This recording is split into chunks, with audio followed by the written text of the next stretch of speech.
अस्सलाम वालेकुम। पस पर्दा हक़ाइक़ सनसनीखेज़ इंकशाफ़ात प्रोग्राम बेनकाब, मैं हूँ आपके साथ सफ़ान खान।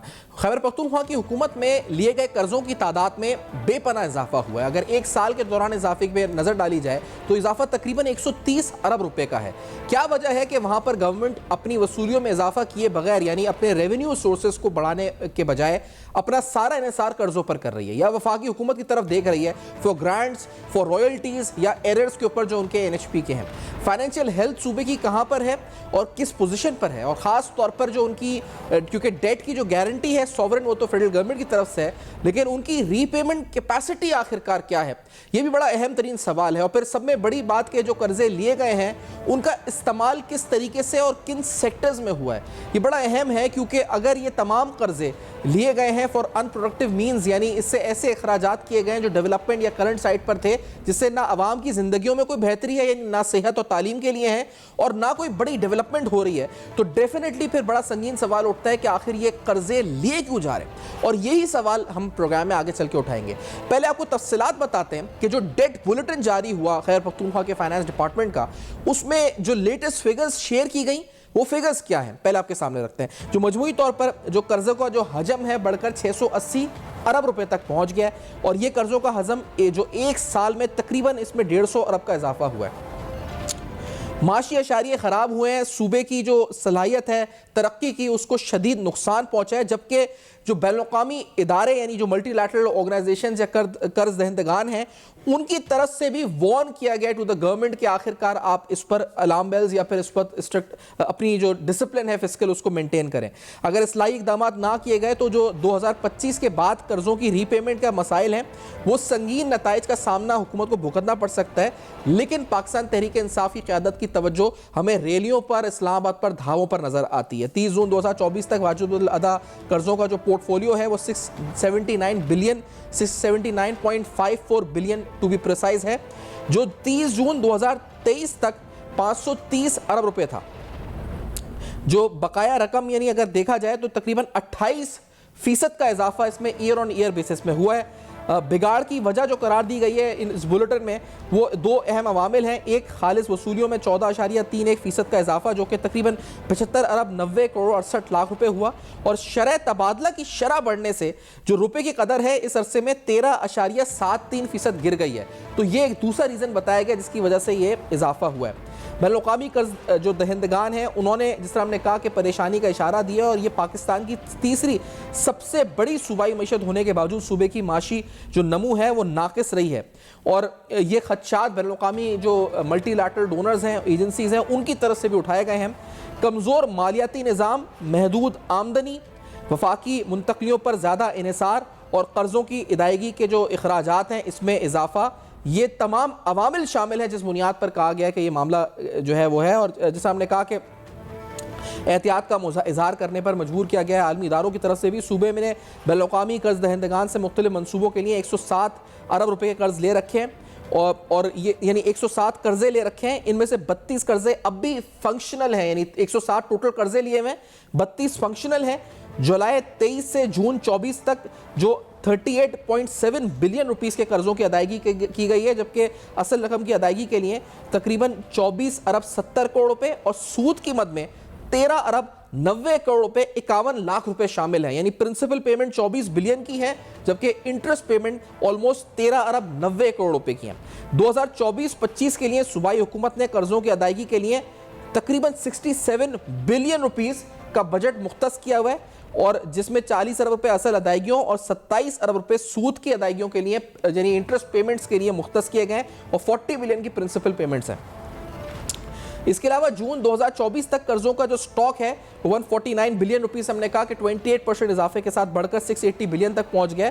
कर्जों की अदायगी 40% से ज्यादा बढ़कर 27 अरब 60 करोड़ 43 लाख से बढ़कर तकरीबन 38 अरब 73 करोड़ रुपए हो गई है, और असल अदायगियों में 18% इजाफा हुआ है, जबकि सूद की अदायगियां तकरीबन 110% इजाफे के साथ 13 अरब 95 करोड़ रुपए तक पहुंच गई हैं। तो ये संगीन सूरत हाल है। खैर पख्तूनख्वा में जो फाइनेंशियल हेल्थ है सूबे की वो है, इसमें बहुत से इंपॉर्टेंट एस्पेक्ट्स हैं, जो रीपेमेंट कैपेसिटी है सूबे की वो, और जो माली मामलात यानी बद इंतज़ामी की वजह से दीगर जो सर्विस डिलीवरी है वो कितनी शदीद तरीके से मुतासर हो रही है, ये बड़ा अहम तरीन सवाल है। तो इन तमाम चीज़ों पर रोशनी डालेंगे खैर पख्तूनख्वा के साबिक सूबाई सीनियर वजीर प्रोग्राम में साथ मौजूद होंगे। एक ब्रेक के बाद हम पूछेंगे सवाल कि फाइनेंशियल हेल्थ इतनी वर्स होने की वजह आखिरकार क्या है, और फिर कुछ और स्टोरी पर भी रोशनी डालेंगे प्रोग्राम के अगले हिस्से में। हमारे साथ रहेगा बेनकाब में एक मुख्तसर से ब्रेक के बाद। वेलकम बैक, आप देख रहे हैं बेनकाब। खैर पख्तूनख्वा हुकूमत के बढ़ते हुए कर्जों के हजम के ऊपर जो एक साल में तकरीबन 130 अरब रुपए का इजाफा हुआ, साबिक सूबाई वजीर इनायतुल्लाह साहब जमायत इस्लामी के सीनियर रहनुमा प्रोग्राम में साथ मौजूद हैं। इनायत साहब खुशामदीद प्रोग्राम में। ये फरमाएं कि वजह आपकी नज़र में क्या रही? हुकूमत ने तो डेट बुलेटिन में कह दिया कि शरह तबादला की शरह बढ़ने से तकरीबन जो इम्पैक्ट इसका था वो 13.73% था, लेकिन इज इट इनफ आपको लगता है या और भी वजूहात हैं जिसकी वजह से ये 130 अरब तक पहुंच गया कर्जा? लेकिन मैं इस आर्गूमेंट को बाय नहीं कर रहा हूँ। अच्छा, इसकी वजह ये है कि ये तो कंटिन्यूएशन है पिछले कर्जों की। दूसरी बात ये है कि ये है गवर्नमेंट बेसिकली इनकॉम्पिटेंट है, और ये 18 अमेंडमेंट के बाद इनको मुफ्त में पैसे मिले हैं, उन पैसों की इन्होंने जुडिशियस इस्तेमाल नहीं की है, बल्कि इसके साथ कर्जे भी लिए है, और इनका जो फिस्कल स्पेस है ये नहीं बढ़ा सके हैं। गुज़श्ता 15-20 साल के अंदर हम फिस्कल स्पेस को नहीं बढ़ा सके, हम स्टक है उसी जगह पे। हमें जो चीजें डिवॉल्व हुई थी हम उसके अंदर भी रेवेन्यू जनरेट नहीं कर सके। सही। मतलब सेल्स टैक्स ऑन सर्विसेज है, तो इस पे इनकी जो इस वक्त की अचीवमेंट है तो वो नेग्लिजिबल है, वो होना ठीक नहीं मुझे लग रहा है। ये बताएं ना साहब, मैं इस आर्गुमेंट को बाय नहीं कर रहा। नहीं करते, लेकिन ये कितना खतरनाक लेवल तक आ चुका है कर्जा? क्योंकि अगर ये इन लेवल्स पर है कि अब ये सस्टेनेबल है फॉर द गवर्नमेंट और नॉट, और क्या ये इंटरनेशनल जो मल्टीलैटरल या जो डोनर एजेंसीज हैं तो वो भी खदशात का इजहार कर रही है ना अब, तो क्या ये खतरनाक लेवल्स तक आ गया है कि सूबे की फाइनेंशियल जो हेल्थ है वो इम्पैक्ट होना शुरू हो जाए?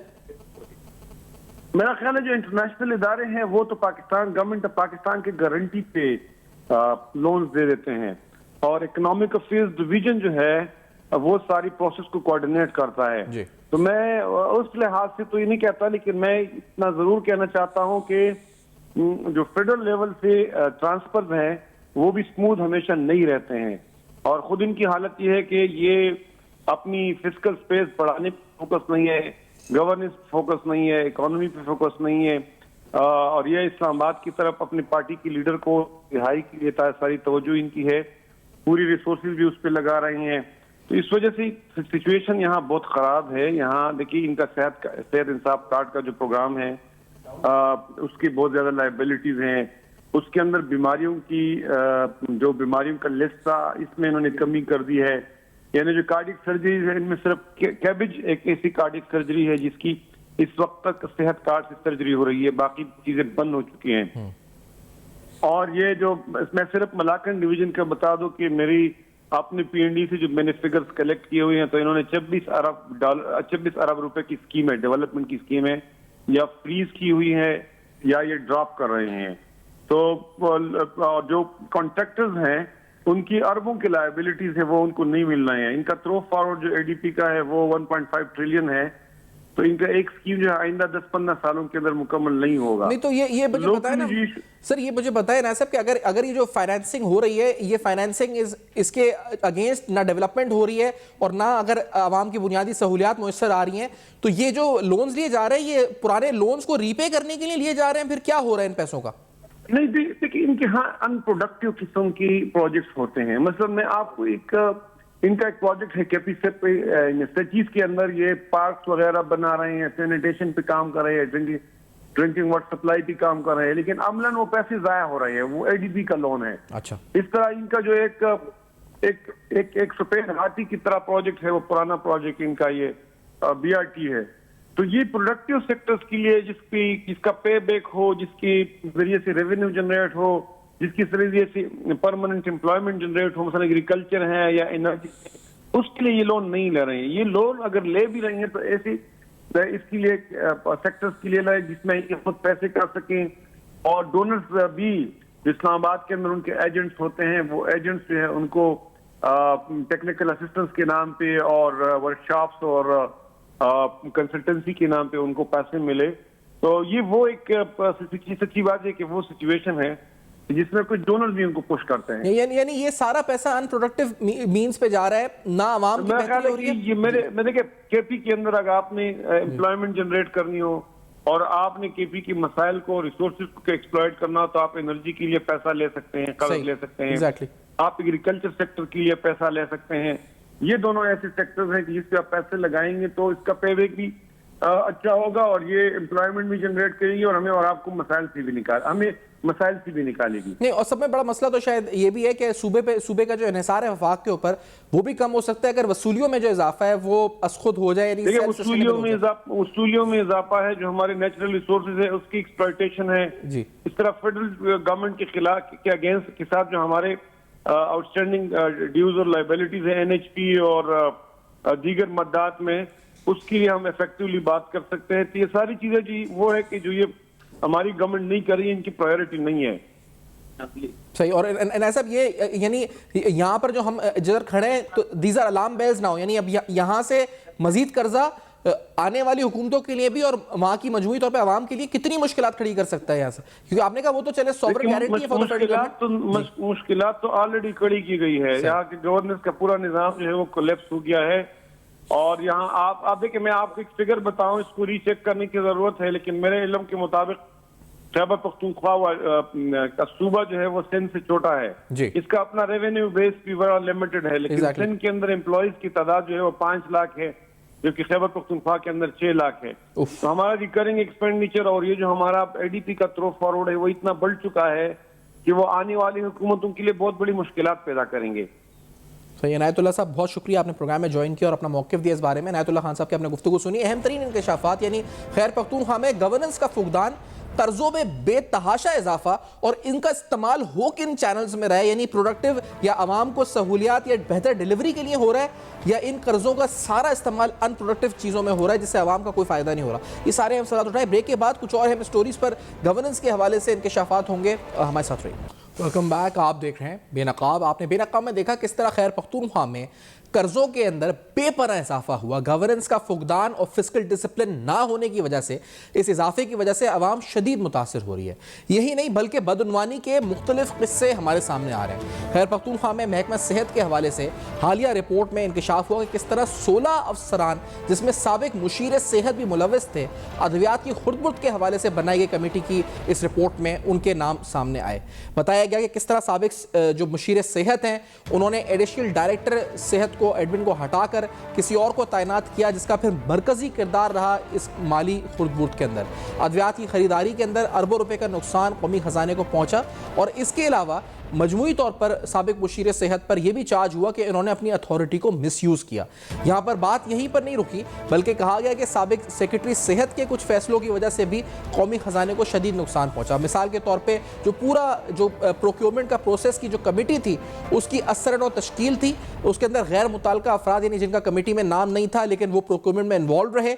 और यही नहीं बल्कि ये भी देखा गया कि किस तरीके से खैबर पख्तूनख्वा में जो महकमा सेहत है उसमें इस बदउनवानी के अंदर बाकायदा जो प्रोक्योरमेंट रूल्स थे या जो टीओआर्स थे उनको भी रीडिफाइन किया गया। इस रिपोर्ट की तरफ आपको लेके चलते हैं। इस रिपोर्ट में निशानदेही हुई कि all the reexamination process for the procurement of medicine, और इसमें वर्क कैरीड आउट, और जो डिपार्टमेंट ने the major deviation changes in the bidding criteria made by the new committee were as under, यानी जो पूरा क्राइटेरिया था उसको असर नौ तश्कील दिया गया। इसमें जो no role was assign to the technical and evaluation committee.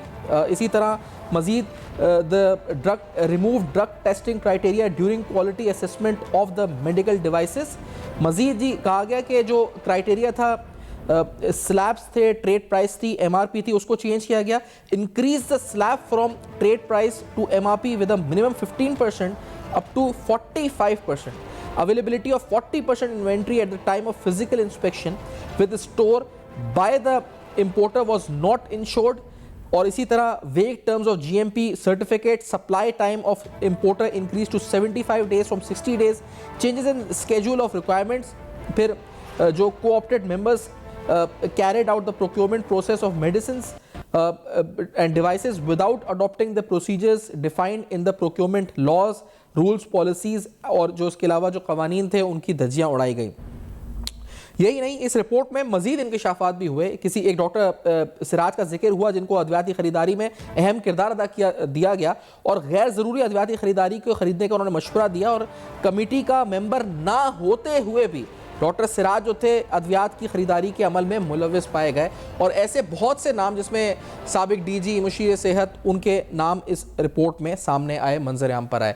तो तफसीलन इस रिपोर्ट के अंदर खुर्द-बुर्द की नई दास्तान सामने आई। अब सवाल यही है कि ये जो अकाउंटेबिलिटी है क्या होगी महकमा सेहत के हवाले से?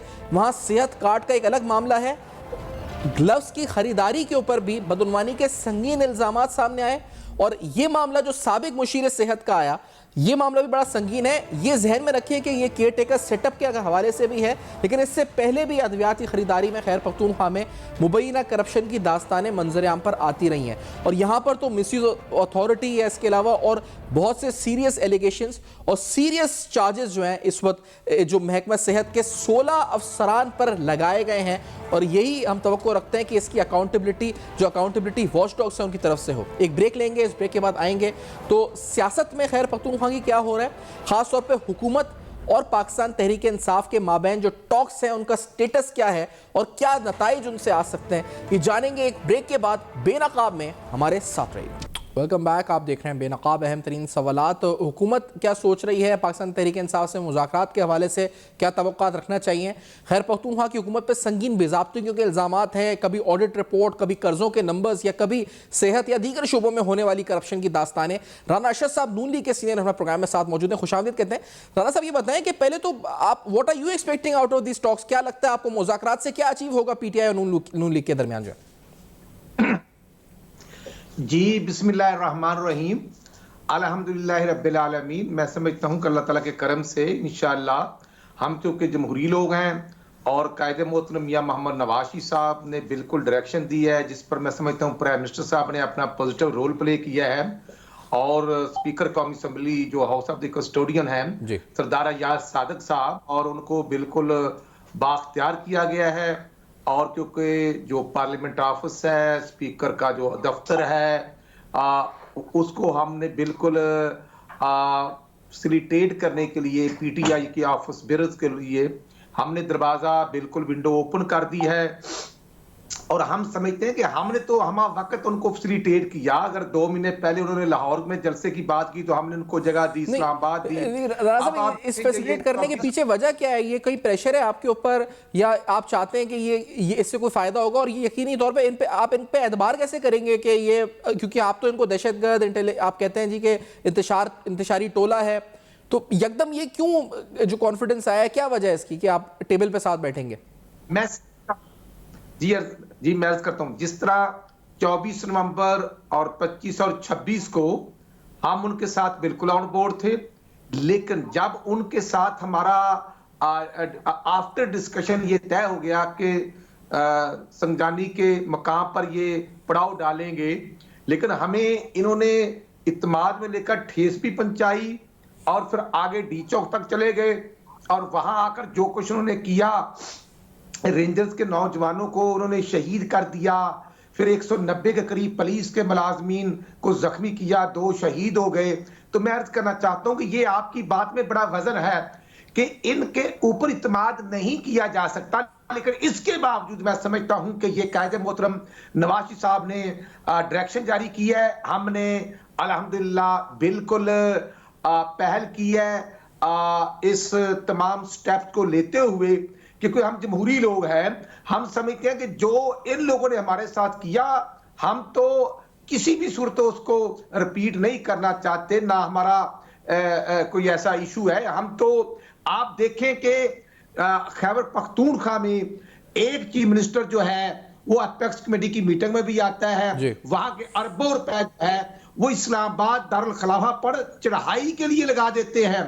हजारों सरकारी गाड़ियां, हजारों एहलकार, सैकड़ों क्लाशकोफे लेकर। राना साहब, ना आप खैबर पख्तूनख्वा में गवर्नर राज लगाते हैं, ना आप जो मुज़ाकरात के ऊपर बार बार की आप कहते हैं एतमाद को ठेस पहुंची, लेकिन फिर आप टेबल पे बैठ रहे हैं मुज़ाकरात पे उनके साथ, अब उनके जवाब का या डिमांड्स का इंतजार है। तो क्यों कायदे मोहतरम जो आपके हैं उनको क्या लगता है कि हर दफा एक नई उम्मीद पीटीआई से लग जाती है, या ये कोई प्रेशर आता है जो आप मुज़ाकरात के पे राजी हुए हैं?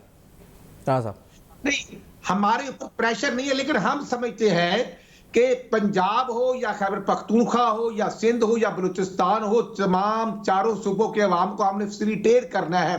आप यकीन करें कि जो अंडर द लीडरशिप मियां नवाज शरीफ जो प्राइम मिनिस्टर साहब का रोल है कि आज अल्हम्दुलिल्लाह 26 रुपए जो ये 3 महीने दिसंबर जनवरी फरवरी के लिए बिजली के रेट किए गए हैं, ये भी एक बहुत बड़ा अल्हम्दुलिल्लाह बोल्ड स्टेप है, ये गुड अचीवमेंट्स हैं और पब्लिक को हम फैसिलिटेट करना चाहते हैं। हम समझते हैं कि खैबर पख्तूनख्वा का भी अवाम हमारी है। जिस तरह हमने मरियम नवाज शरीफ की क़यादत में तकरीबन 86 प्रोग्राम इनॉग्रेट किए हैं पंजाब के अंदर, वो हेल्थ कार्ड हो, वो स्टूडेंट का 30,000 का स्कॉलरशिप हो या बैक मोटर साइकिलें हो, मोटर बाइक्स हो या हिम्मत कार्ड हो। लेकिन से back to the governance from the governance issue, इन टॉक्स से आपको लगता है कि कुछ नतीजा निकलेगा या it is only to time gain? PTI फिर दोबारा हमला कर देगी इस्लामाबाद पर, थोड़ा वक्त आपके साथ गेन करेगी और वो करती है आई है हमेशा से, फिर एतमाद को ठेस पहुंचेगी और हम बैठ के बात करोगे कि हमने गलती हो गई आपसे? 9 मई का जो वाकया है, जो खुद न्याजी साहब ने साल सवा साल उसकी ट्रेनिंग दी, लोगों को यंगस्टर को इन्होंने वर्गलाया और उसके बाद 26 नवंबर वाला भी इनकी वही 9 मई वाली कंटिन्यूटी थी। लेकिन इसके बावजूद हम इनसे मुज़ाकरात कर रहे हैं और हम समझते हैं कि आफ्टर ऑल टेबल टॉक के जरिए ही नतीजे निकलते हैं। 25 मई 2018 को इन्होंने आरटीएम सिस्टम के जरिए हमारा मैंडेट भी चोरी किया, नवाज शरीफ गिरफ्तार थे, मरियम नवाज शरीफ गिरफ्तार थी। इसके बावजूद हम मुज़ाकरात करते रहे और ये बात प्राइम मिनिस्टर शहबाज शरीफ साहब ने 2 महीने पहले भी on the floor of the house की थी कि हम आपके साथ बैठने के लिए तैयार हैं। लेकिन क्योंकि ये 2 नंबरी करते हैं, आप देखें कि ये जो मीटिंग हुई है उनके 3 मेंबर आए हैं, 4 फिर दायां बायां करके घूम फिर के निकल गए हैं, लेकिन हम उनके साथ सीरियस हैं।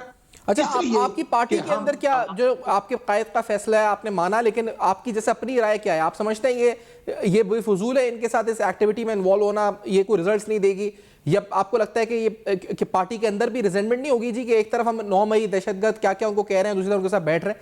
रिजेंटमेंट तो होगी कि नहीं? तो राणा साहब जी बिल्कुल, मुस्लिम लीग लोग नून के वर्कर्स और पाकिस्तानी ये महसूस करते हैं कि 9 मई का जो मास्टरमाइंड है, अगर आम आदमी जो मौके पे थे, जो गुनाहगार थे, अगर उनको 25 को सजा हुई है तो जो मास्टरमाइंड था उसको भी बिल्कुल कानून के मुताबिक सजा मिलनी चाहिए। जब ये चीजें साबित हो चुकी हैं और 9 मई 26 नवंबर का वाकया जो उसकी कंटिन्यूटी है, हमें अच्छाई की तवक्को नहीं, लेकिन हम समझते हैं कि स्टेट ने और गवर्नमेंट ऑफ पाकिस्तान ने, एग्जीक्यूटिव ने ये फैसला किया है कि हम इनको फैसिलिटेट करना चाहते हैं। अगर ये राय फरार इस्तेमाल करना चाहते हैं तो ये भाग जाएं, जैसे पहले भागते रहे हैं, कभी साइफर का ड्रामा करते रहे और कभी आप उनकी गोद में बैठकर वहां से मदद भी मांगते हैं। तो मैं समझता हूं कि अच्छाई की तवक्को नहीं, इसके बावजूद हम बैठ रहे हैं, हम उनको फैसिलिटेट करना चाहते हैं, लेकिन कोई एनआरओ ना हमने देना है और ना कानून में गुंजाइश है। हाँ, अदालतें जो रिलीफ इनको पहले दे रही हैं, अदालतों ने फैसला करना है और अदालतें ही फैसला करेंगी। नहीं तो अगर एनआरओ देना और फैसला अदालतों ने ही करना है, एनआरओ का आपके पास रूम भी नहीं है देने का, तो फिर ये मुज़ाकरात हो क्यों रहे हैं ऐसे? क्योंकि उनका एक ही मुतालबा है जी कि रिहा किए माने पीटीआई को, उसमें कोई गुंजाइश आपकी तरफ से तो नहीं आ सकती ना, वो तो अदालतों से आएगी, जो केसेस है उनको भुगतना पड़ेगा। तो आप उसमें क्या फैसिलिटेट कर सकते हैं गवर्नमेंट के तौर पर? मैं कहता हूं कि इसका कोई दूसरा तरीका नहीं है।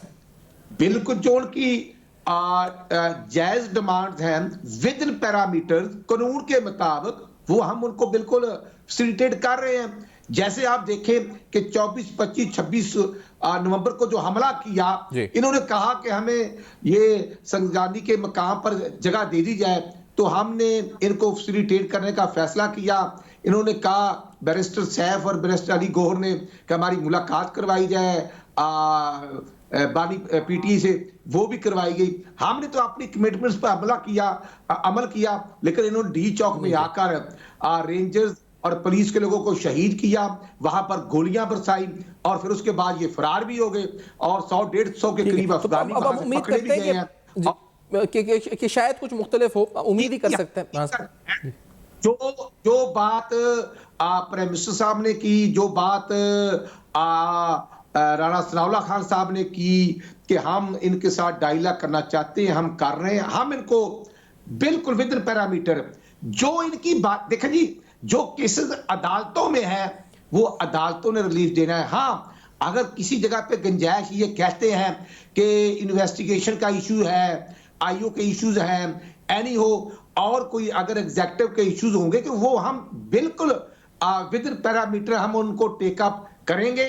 और क्योंकि हमारे हुकूमती इत्तेहादी जो है, हम सब कमेटी में मौजूद हैं, जो 8 मेंबरान हैं, इनके भी साथ हैं। तवक्को रखते हैं राणा साहब कि इसके फ्रूटफुल रिजल्ट्स आए जो पाकिस्तान में सालमियत और पाकिस्तान में इस्तेहकाम लेकर आए। मैं बहुत शुक्रिया अदा करूंगा कि आपने वक्त दिया, आज प्रोग्राम में ज्वाइन किया। राणा शाह साहब की गुफ्तगू आपने सुनी, यानी पाकिस्तान तहरीक इंसाफ के साथ मुज़ाकरात में क्या पेशरफ्त है, और खास तौर पर आज गवर्नेंस के हवाले से खैर पख्तूनख्वा में अहम तरीन मसाइल, कर्जों में बेपनाह इजाफा हो या हेल्थ के हवाले से जो बुनियादी स्टोरीज आई हैं मुबैना बदअनवानी की, जो खरीदारी और प्रोक्योरमेंट में हुई, आपके सामने रखी। For your feedback you can write us on Facebook, emails and x.